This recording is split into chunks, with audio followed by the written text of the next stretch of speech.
আসসালামু আলাইকুম। ফেসবুকের নতুন একটি আপডেট চলে আসছে।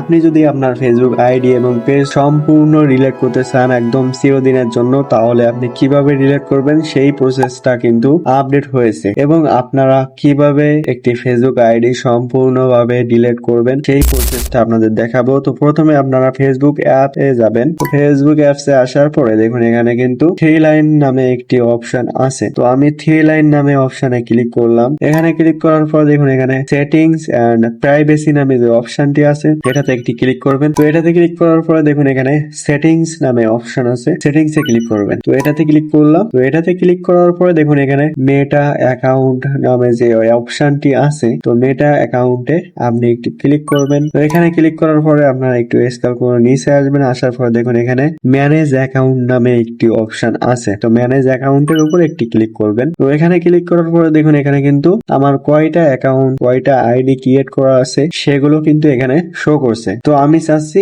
লাস্টের এই আইডিটি আমি ডিলিট করব। তো এর জন্য আমাকে ম্যানেজে ক্লিক করতে হবে। তো ম্যানেজে ক্লিক করার পরে দেখুন এখানে ডিঅ্যাক্টিভেশন অর ডিলিট এখানে কিন্তু একটি ক্লিক করে দিবেন, যেহেতু আমরা ডিলিট করব। তো এটাতে ক্লিক করলাম। তো এখানে ক্লিক করার পর দেখুন এখানে কিন্তু ডিঅ্যাক্টিভেট প্রোফাইল এবং এখানে কিন্তু ডিলিট প্রোফাইল দুটো অপশন কিন্তু এখানে দেওয়া আছে। তো প্রথম অপশন যদি আপনি সিলেক্ট করেন তাহলে কিন্তু আপনার অ্যাকাউন্টটি সম্পূর্ণভাবে ডিলিট হবে না, জাস্ট কিছু দিনের জন্য এটা ডিঅ্যাক্টিভ থাকবে এবং হাইড অনুযায়ী থাকবে। ঠিক আছে, হাইড হয়ে যাবে আপনার অ্যাকাউন্টে আর কি। আর ডিলিট প্রোফাইলে ক্লিক করলে আপনি যদি এটা করেন তাহলে কিন্তু আপনার অ্যাকাউন্টটি পার্মানেন্টলি ডিলিট হয়ে যাবে আপনার প্রোফাইলটি। ঠিক আছে, তো আমি যেহেতু ডিলিট করবো এই জন্য আমি কন্টিনিউতে ক্লিক করলাম এবং ডিলিট প্রোফাইল সিলেক্ট করলাম। তো এটা সিলেক্ট করার পরে দেখুন এখানে কিন্তু আবার কন্টিনিউ করবেন। কন্টিনিউ করলাম। তো এটা কন্টিনিউ করার পরে দেখুন এখানে কিন্তু তারা বলতে চাচ্ছে যে আপনার সমস্যা কি, আপনি কি কারণে এটা ডিলিট করতে চাচ্ছেন, তারা এটা জানতে চাচ্ছে। ঠিক আছে, তো আমি সামথিং এলস দিয়ে দিলাম।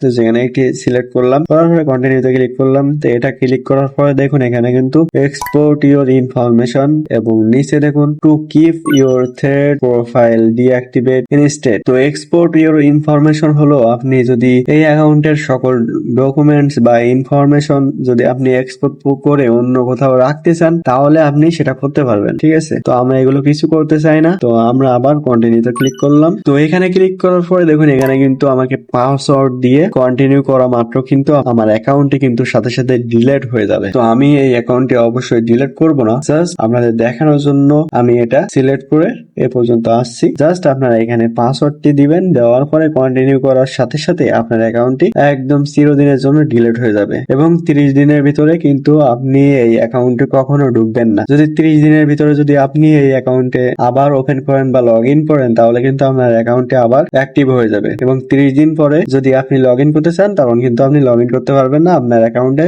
আপনার অ্যাকাউন্টটি কিন্তু সম্পূর্ণভাবে ডিলিট হয়ে যাবে। তো আশা করি আপনারা বুঝতে পারছেন কিভাবে একটি ফেসবুক প্রোফাইল সম্পূর্ণভাবে চিরদিনের জন্য ডিলিট করতে হয়।